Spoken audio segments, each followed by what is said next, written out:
अस्सलामुअलैकुम। जो आप लोगों ने जामा मस्जिद रहमानिया के साथ ताउन किया, आप लोगों का बहुत बहुत शुक्रिया।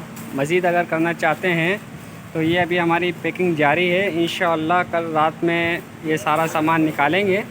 तो इंशाअल्लाह जो भी ताउन करना चाहता है, दालें, चीनी, घी, तेल, जिस चीज़ में भी ताउन करना चाहे तो वह भी कर सकते हैं।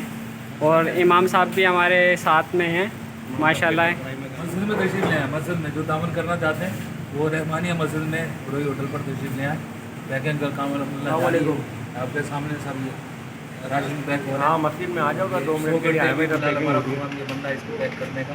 इसके बाद इंशाल्लाह मस्जिद आगे बढ़ेंगे तो माल बचेगा उसको पैक करेंगे माशाल्लाह माशाल्लाह। जैसे जैसे अबे रुकते हैं।